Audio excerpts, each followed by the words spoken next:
வணக்கம். நீங்க பார்க்க போறது வெள்ளித்திரை ஸ்பெஷல்.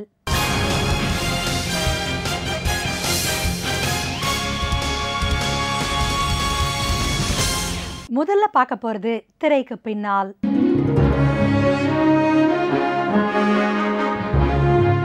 வணக்கம் நேயர்களே, இன்னைக்கு வெள்ளித்திரை ஸ்பெஷலோட திரைக்கு பின்னால் நிகழ்ச்சியில் நம்ம சந்திக்க போகிற கலைஞர் யார் அப்படின்னு பார்த்தீங்கன்னா, என்னதான் இவர் திரைக்கு பின்னாடி நிறைய விஷயங்கள் இந்த சினிமா துறையில் பண்ணிட்டு இருந்தாலும், திரைக்கு முன்னாடி இவர் வந்தால் தான் ரசிகர்களுக்கு இவரை ரொம்ப பிடிக்கும் அப்படின்னு தான் சொல்லணும். அந்த அளவுக்கு ஒரு ஈஸியாக எந்த ரோல் கொடுத்தாலும், எந்த ஒரு கேரக்டராக இருந்தாலும் அவ்வளோ அழகாக ப்ளே பண்ணி இன்ஃபேக்ட் எல்லாரையும் இம்ப்ரெஸ் பண்ணுற மாதிரி ஒரு நடிப்பு இவர் நம்மளுக்காக இத்தனை வருடங்களாக கொடுத்துட்ருக்காரு. ஸோ எஸ், மொழி படத்துக்காக இது ஸ்டேட் அவார்ட் வாங்கியிருக்காரு. இப்போ 8 தோட்டாக்கள் படத்துக்காக எக்கச்சக்க பாராட்டுகள் அப்படியே பாராட்டு மழையில நனைஞ்சிட்டு இருக்காருன்னு சொல்லணும். ஸோ எஸ், MS பாஸ்கர் அவர்கள் நம்ம கூட இருக்காங்க. அவங்க கிட்ட பேசலாம். வணக்கம் சார். வணக்கம்மா. வணக்கம். 8 தோட்டாக்கள் படம் ரிலீஸ் ஆயிருக்கு. எல்லா இடத்துலையும் உங்களை பற்றி தான் பேச்சு. படம் பார்த்தா அத்தனை பேரும் இவ்வளோ அற்புதமாக உங்களோட நடிப்பு இந்த படத்தில் நீங்கள் காமிச்சிருக்கீங்கன்ற மாதிரி சொல்லிட்டு இருக்காங்க. ஸோ எப்படி ஃபீல் பண்ணுறீங்க? ஆக்சுவலாக என்னுடைய மகன் ஸ்ரீ கணேஷுக்கு தான் போய் சேரணும், இயக்குனருக்கு. அவர் தானே இப்படி ஒரு கேரக்டரை இது பண்ணார், ரெடி பண்ணிவிட்டு சரி ரைட் இவர் ஒழுங்காக நடிப்பார் அப்படின்ற ஒரு நம்பிக்கையோடு என்கிட்ட வந்தார். அப்போ நான் இந்த அளவுக்கு நடிக்கலைன்னாக்கா அவருடைய நம்பிக்கை பொய்த்து போகும். ஸோ என்னமோ இயல்பாக நமக்கு கொஞ்சம் நடிக்கிறதுக்கு வந்தது. ஆண்டவன் செயல். அந்த கேரக்டரும் நல்லா இருந்தது. நல்லபடியாக எல்லா மக்கள் பாராட்டக்கூடிய அளவுக்கு இன்றைக்கி அந்த படம் நல்லபடியாக ஓடிக்கிட்டுருக்கு. அப்படிங்கும்பொழுது அந்த இயக்குனருக்கு தான் அந்த பாராட்டு. அண்ட் இந்த 8 தோட்டாக்கள் படத்தோட டைரக்டர் ஸ்ரீ கணேஷன் நீங்கள் வார்த்தைக்கு வார்த்தை மகன், என் மகன், அவரும் உங்களை அப்பான்னு கூப்பிடுவார், அந்த மாதிரிலாம் சொன்னீங்க. ஸோ அவர் உங்களுக்கு ரிலேட்டிவா ஏதாவது முறையில்? மகன் வயசில் இருக்கக்கூடியவர்கள் எனக்கு மகன் தானே. கண்டிப்பாக. என் பெண்ணோடு படிக்கின்ற பெண் குழந்தைகள் எனக்கு பெண் குழந்தை தானே. இப்போ நீங்கள் கூட எனக்கு குழந்தை மாதிரி தானே. என்னுடைய வயசுக்கு நீங்கள் குழந்தை தானே, இல்லையா? அந்த மாதிரி அவரை நான் மகன் என்று அழைக்கிறேன். அவர் என்னை தகப்பனாக அழைக்கிறார். சிறு வயதிலேயே தகப்பனை இழந்த ஒரு குழந்தை அவர். ஓகே.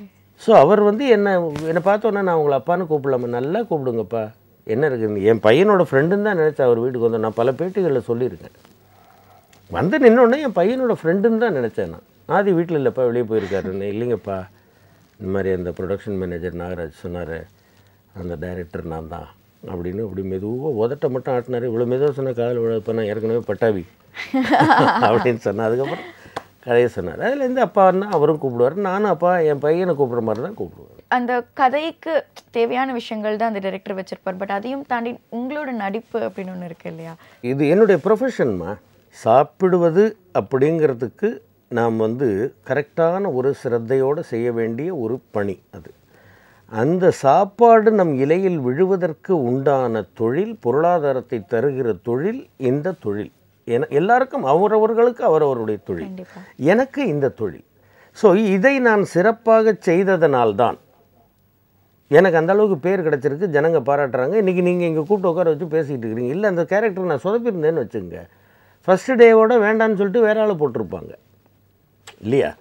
ஸோ செய்வன திருந்த எதை செய்தாலும் அதை சிறப்பாக செய்ய வேண்டும் அப்படிங்கிறது தான் என்னுடைய ஒரு குறிக்கோள். அண்ட் இந்த படத்தோட கதையை டிரெக்டர் உங்ககிட்ட சொல்லும்போதே, உங்களுக்கு கதை கேட்கும்போது உங்கள் கேரக்டர் பற்றி அவர் சொல்லும்போது அப்போவே உங்களுக்கு தோணுச்சா இந்த கேரக்டர் பெருசாக பேசப்படும்? டெஃபினட்டாக தெரிஞ்சுது.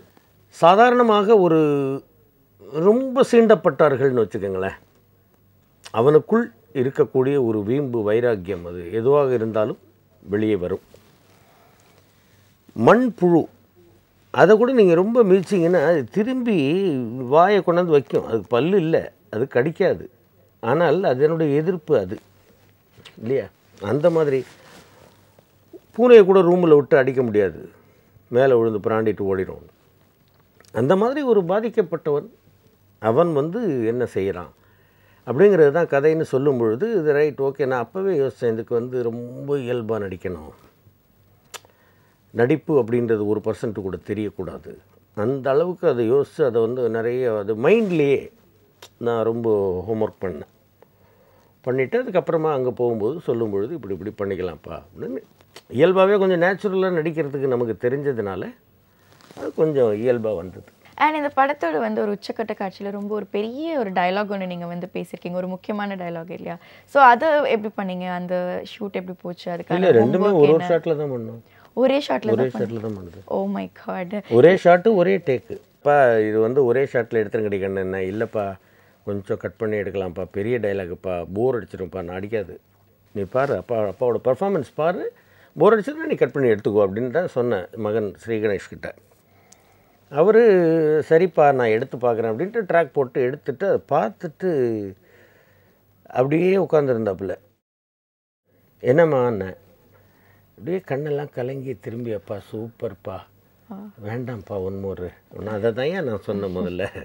தெரியும்ப்பா அப்பா என்னுடைய அனுபவமே உன்னோட வயசோட அதிகண்டி ராஜே, நீங்கள் பார்த்துங்க அவ்வளோதான் அப்படின்னு தான் சொன்னேன். அதே மாதிரி தான் பண்ணாங்க. கதாபாத்திரமே இந்த படத்தில் வந்து ஒரு இந்த படத்தோட மெயின் விஷயம் இல்லையா, அந்த உங்களை சுற்றி தான் இந்த படம் நகருது அப்படிங்கிற ஒரு கதாநாயகன் அளவுக்கு இந்த படத்தில் வந்து உங்களோட கதாபாத்திரம் அமைஞ்சிருக்கு. அதை பற்றி என்ன நினைக்கிறீங்க?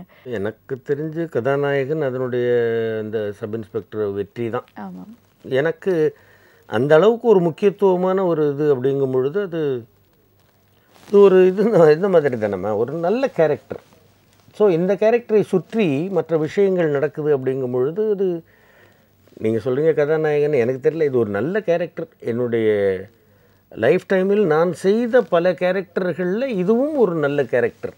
இதுக்கு மேலே ஒரு நல்ல கேரக்டர் இனிமேல் வரலாம் கண்டிப்பாக, இல்லை இதுவே என்னுடைய பெஸ்ட்டு கேரக்டராக இருக்கலாம், எப்படி வேணாலும் வச்சுக்கலாம். இப்போது என்னுடைய அனுபவங்களை எல்லாம் பார்த்து ரசிச்சுக்கிட்டு இருக்கிறாங்க. ரொம்ப நேரமாக பேசிக்கிட்டே இருக்கிறோம். அவங்க ஒரு சின்ன கேப் இடைவேளைக்கு போயிட்டு வந்துட்டு அப்புறம் பேசுவோம். சரி, ஓகே, ஒரு சின்ன பிரேக் எடுத்துகிட்டு வாங்க. நம்ம இன்னும் நிறைய விஷயங்கள் சார்கிட்ட பொறுமையாக பேசி தெரிஞ்சுக்கலாம். நீங்கள் ஒரு நடிப்பை வெளிப்படுத்தும் போது உங்களுக்கு ஒரு யாராவது பார்த்து ஒரு இன்ஸ்பிரேஷன் இருந்ததுண்டா? இவங்க ஒருத்தர் நடிக்கிறத பார்த்து பெரிய பெரிய நடிகர்கள் எவ்வளோ பேர், அவங்கள பார்த்து இவங்கள மாதிரி நடிக்கணும் அந்த மாதிரி ஏதாவது? ஐயா எஸ்வி ரங்காராவுன்னு ஒரு நடிகர் இருந்தார். அவர் தான் அப்படி ஒரு இயல்பாக நடிப்பார். அதே மாதிரி எங்கள் அப்பாவை வந்து அண்ணன்னு கூப்பிடக்கூட நான் சித்தப்பான்னு கூப்பிடுவேன். ஏகே வீரசாமின்னு ஒருத்தர் இருந்தார். இவங்கள்லாம் வந்து அந்த இயல்பான நடிப்பிற்கு முன்னோடிகள். டிவியில் நீங்கள் எடுத்துக்கிட்டீங்க அப்படின்னாக்க மேனேஜர் சீனான்னு ஒருத்தர் ரொம்ப இயல்பாக நடிப்பார். அந்த மாதிரி நான் ஆரம்பத்தில் மேனேஜர் சீனானாவோடலாம் பழகிறதுக்கு முன்னாடியிலேருந்தே நான் வந்து படிக்காத மேதை, அதுக்கப்புறமா வந்து கற்பகம், இதெல்லாம் பார்த்துட்டு எஸ்வி ரங்காராவ் அவர்களுடைய நடிப்பை பார்த்து மிரண்டு போய் இந்த அளவுக்கு நேச்சுரலாக நடிக்கணும் அப்படின்ட்டு.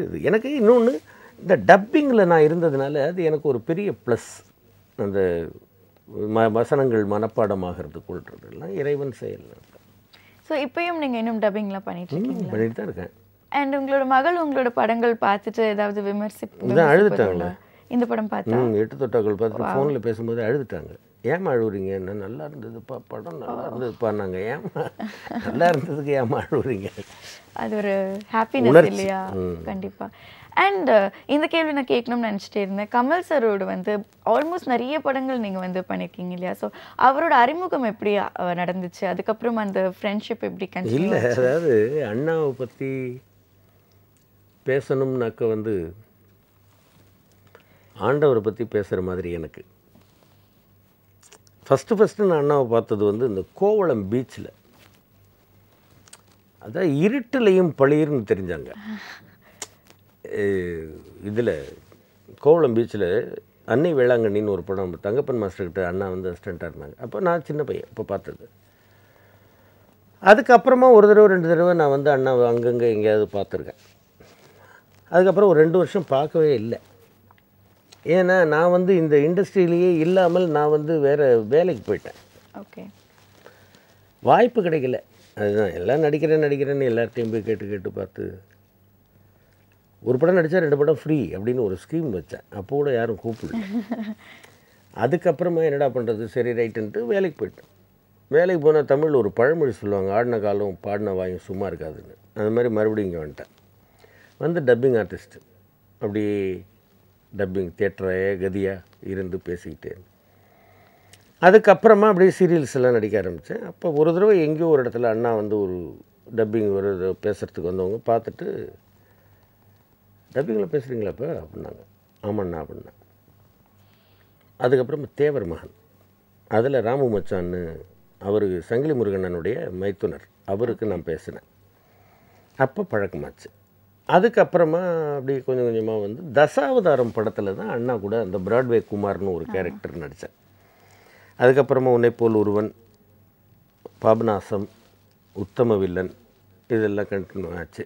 தமிழ்லேயே வந்து விதவிதமாக இந்த நெல்லை தமிழாகட்டும், சென்னை தமிழாகட்டும், எல்லாமே வந்து ரொம்ப ஈஸியாக ஒரு சரளமான ஒரு ஃப்ளோவில் வந்து பேசக்கூடிய ஒரு விஷயம். அது எப்படி நீங்கள் ஸ்பெஷலாக அதாவது ப்ராக்டிஸ் பண்ணுவீங்க? எனக்கு சொந்த ஊர் வந்து முத்துப்பேட்டை பட்டுக்கோட்டை பக்கத்தில். நான் பிறந்த வளர்ந்து நாகப்பட்டினம். எனக்கு அங்கேருந்து வரும்போது வந்து தஞ்சாவூர் பாஷை மட்டும்தான் தெரியும். இப்போ நான் பேசும்போது கூட பார்த்திங்கன்னா அந்த தஞ்சாவூர் ஸ்லாங் தான் இருக்கும். அப்புறமா இங்கே வந்தப்போ வந்து எனக்கு இந்த ஊர் பாஷை தெரியல. அவங்க வேறு ஒன்று சொல்கிறாங்க, நான் ஒன்று புரிஞ்சுக்கிறேன், எனக்கு புரியல. துண்டியான்னாங்க. துண்டியான்னு தெரியலிங்க எனக்கு. சோறு துண்டியா சாப்பிட்டீங்களான்னு கேட்குறீங்களா? நான் அதை தான் கேட்குறாங்கப்பா. அப்படி இப்படி உனக்கு ஒன்றும் புரியல. இது இந்த ஊர் தமிழ் வேறு மாதிரியாக இருக்குது அப்படின்ட்டு. சரி ரைட்டு, எல்லாத்துக்கும் ஒரு கெட்ட வார்த்தை போட்டு தான் பேசுகிறாங்க. என்ன இந்த ஊரில் இப்படி பேசுகிறாங்க, நம்ம ஊரில் அப்படி பேச அடிச்சு விடுவானுல அப்படின்னு நான் நினச்சிக்கிட்டு இருக்கிறேன். சரி, நெல்லை நான் வந்து இந்த தமிழ் ப்ராக்டிஸ் பண்ணேன். இவங்க பேசுகிறது ரைட்டு, இதை பற்றி ஆராய்ச்சி பண்ணேன், என்ன எங்கேருந்து வந்தது இந்த தமிழ்னு. அதுக்கப்புறம் நான் அந்த 2 வருஷம் வேலைக்கு போயிட்டேன்னு சொன்னேன் பார்த்தீங்களா, அந்த பீரியடில் வந்து நான் அப்படி பல கடைகளுக்கு போய் ஆர்டர் எடுக்கிறது. அப்போ அங்கே இருக்கக்கூடிய அண்ணாச்சி கடைகள், திருநெல்வேலி மாவட்டத்தை சேர்ந்தவர்களுடைய கடைகளுக்கு போகும்போது அவங்க பேசுகிறது வேறு மாதிரியாக இருந்தது, இது வேறு மாதிரியாக இருக்கு அப்படின்ட்டு அதை கவனிக்க ஆரம்பித்தேன். அதே மாதிரி இரும்புக்கோட்டை முரட்டு சிங்கம் படத்தில் வந்து நீங்களாக வந்து ஒரு மொழி அந்த படத்தில் பேசியிருப்பீங்க, அதை பற்றியும் நீங்கள் கண்டிப்பாக சொல்லி ஆகணும். தம்பி சிம்புதேவன் கூப்பிட்டாரு, சார் நீங்கள் இதில் வந்து ஒரு ட்ரைப் அப்படின்னாரு. சரிண்ணா, உங்களுக்கு தமிழ் டைலாக் கிடையாதுன்னாரு. ஓகேண்ணா, வார்த்தைகளை உல்ட்டா பண்ணி பேசுகிறீங்களா அப்படின்னாரு. சிரிப்பு அப்படின்னா புப்ரிசின்னு சொல்லுங்கள் அந்த மாதிரினாரு. இல்லை அப்படின்னாக்கா அது ஒரு ஃப்ளோ வராது, எல்லாத்தையும் நீங்கள் உல்ட்டா பண்ணிட்டீங்கன்னா ஃப்ளோ வராது. புதுசாக ஒரு பாஷை வேணும் அவ்வளோதானே, நானே பேசிக்கிறேன். எப்படி அப்படின்னாரு. இந்த மாதிரி பேசுகிறேன்னா அவர்கிட்ட போய் பேசி காமிச்சேன். நல்லா இருக்கேன், அப்படியே வச்சுக்கலாம்னா. அதுக்கப்புறம் போக என்ன போச்சு, அந்த ஷூட்டிங் நடக்க அந்த பாஷைக்கு நான் ஒரு அத்தாரிட்டி மாதிரி ஆகிட்டேன். அதே இன்னொன்று எழுதி வச்சுக்கிட்டேன். கசா அப்படின்னா இடம், கர் அப்படின்னா சிங்கம், உருமாது. அதனால் இந்த மாதிரி எழுதி வச்சுட்டு சுருக்குலாத்து ராத்திரி கேச கம்பக்ஷிதா எல்லேரியாமே கசாலுத்துமா நான் இஷ்டத்துக்கு வாயில் வந்து பேசு. லாரன்ஸ் மாஸ்டர் சொன்னார், டப்பிங்கில் மௌன நீ செத்த பாருங்க, ஒரு அக்ஷரம் பேசாது நீங்கள் பார்த்துக்கிட்டே இருங்கன்னு சொல்லிட்டு அதே மாதிரி பேசினேன். அவர் ஃபோன் பண்ணி சொன்னார், தெய்வ குழந்தையா நீ உண்மையிலேயே அப்படின்னா. இல்லை தெய்வ அனுகிரகம் இல்லை, வேறு என்ன நடக்குது சொல்லுங்கள். ஜென்ரலாக வந்து ராஜ வாகனம் குதிரை அப்படின்னு சொல்லுவாங்க, அந்த குதிரையே வந்து நீங்கள் அடக்கி ஆள்வீங்க அப்படின்னு கேள்விப்பட்டிருக்கோம், அதை பற்றி சொல்லுங்கள். அசுவம் குதிரைன்னா ரொம்ப பிடிக்கும். ஏதாவது ஒரு விலங்குகிட்ட மிருகத்துக்கிட்ட நம்ம வந்து அன்பு செலுத்தணும் இல்லையா. நான் எல்லா விலங்குகள்கிட்டையும் அன்பு செலுத்துவேன். ஆட்டுக்குட்டியை பார்த்தா கொஞ்சம், கண்ணுக்குட்டியை பார்த்தா கொஞ்சம், மாட்டை பார்த்தா கொஞ்சம், காளையை பார்த்தா போய் கிட்டக்கு போய் நிற்பேன். குதிரையை பார்த்தா ரொம்ப பிடிக்கும். ஹார்ஸ் ரைடிங் எனக்கு ரொம்ப பிடிக்கும். நீங்கள் எது பைக்கில் உட்காந்திங்கன்னா உங்களுக்கு ரைடர் அப்படின்ற எண்ணம் வரும், காரில் உட்காந்திங்கன்னா டிரைவர்ன்ற எண்ணம் வரும், ஃப்ளைட்டில் உட்காந்தா பைலட்டில் எண்ணம் வரும், கப்பலில் இப்போ போனீங்கன்னாக்கா உங்களுக்கு வந்து மாலுமின்ற எண்ணம் வரும். ஆனால் குதிரை மேலே உட்காந்தா மட்டும் ஒரு மகாராஜான்ற எண்ணம் வரும். அந்த மாதிரி சின்னதுலேருந்து எங்கள் அப்பா ஒரு நல்ல ஹார்ஸ் ரைடர், 2 குதிரை வச்சுருந்தாங்க அவங்க ஊரில், பெரிய பண்ணையார் அவங்க. அப்போ அப்பாவுனுடைய இந்த மாதிரி குதிரையில் வருவாங்க, அண்ணன் குதிரையில் வருவாங்க தம்பி அப்படின்னு சொல்ல சின்னதுலேருந்தே எனக்கு அந்த குதிரை மேலே ஒரு ஈடுபாடு வந்து அது கூட அடக்கி ஆள்றதுன்றது என்ன, அதெல்லாம் ஒன்றும் இல்லை. அது நம்ம கொஞ்சம் உஷார், எந்த மைக்ரோ செகண்டு கூட உஷாராக இருக்கணும், இல்லைன்னு தூக்கி போட்டுரும். அந்த மாதிரியான ஒரு பவர்ஃபுல் அனிமல், ஹார்ஸ் பவர், அதுக்கு தானே சொன்னாங்க. இவ்வளோ அழகாக இவ்வளோ நேரம் எங்களுக்காக, எங்கள் நேயர்களுக்காக இவ்வளோ விஷயங்கள் பகிர்ந்து கொண்டீங்க. அண்ட் உங்களோட படம், இதுக்கப்புறம் நீங்கள் நடிக்கிற அத்தனை படங்களும் இதே மாதிரி உங்களுக்கு நல்ல நல்ல பாராட்டுக்கள், நிறைய விருதுகளும் வாங்கி தரணும்னு வாழ்த்துக்கிறோம். நன்றி. நன்றி, வணக்கம். அடுத்து வருவது ஒரு படத்துளிகள்.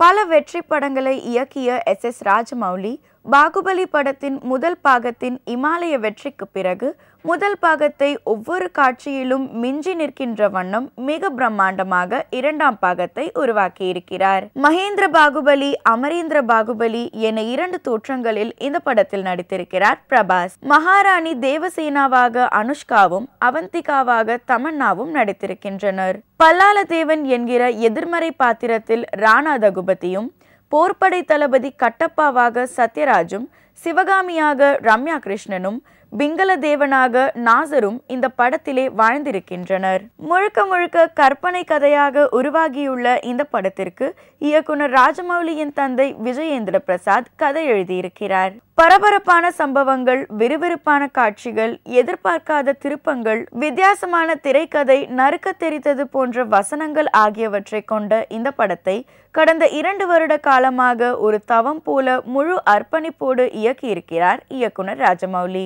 யார் இந்த படத்திற்கு ஒளிப்பதிவாளர் என்று இந்த படத்தின் முதல் பாகத்தில் கேட்க வைத்த கே செந்தில்குமார் 2வது பாகத்திற்கும் ஒளிப்பதிவு செய்ய கோட்டகிரி வெங்கடேஸ்வர ராவ் படத்தொகுப்பு செய்திருக்கிறார்.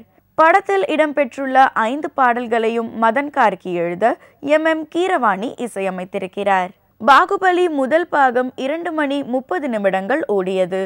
பாகுபலியை கட்டப்பா ஏன் கொன்றார் என்கிற கேள்வியுடன் முதல் பாகத்தை முடித்திருந்தார் இயக்குனர் ராஜமௌலி. 2ஆம் பாகத்தில் பல முக்கிய திருப்பங்கள் இடம்பெறுவதால் 2ஆம் பாகத்தின் நீளத்தை 2 மணி நேரம் 58 நிமிடங்கள் வைத்திருக்கிறாராம் இயக்குனர் ராஜமௌலி. தமிழ், தெலுங்கு, ஹிந்தி ஆகிய மொழிகளில் ஆர்கா மீடியா ஒர்க்ஸ் நிறுவனம் தயாரித்துள்ள இந்த படத்தை தமிழில் கே புரொடக்ஷன்ஸ் சார்பாக ராஜராஜன் வெளியிடுகிறார். ரசிகர்கள் மத்தியில் பெரும் எதிர்பார்ப்பை ஏற்படுத்தியிருக்கும் இந்த படம் வருகிற 28ஆம் தேதி வெளியாக உள்ளது. இத்துடன் ராஜ் டிவியின் வெள்ளித்திரை ஸ்பெஷல் நிறைவு பெறுகிறது. நன்றி, வணக்கம்.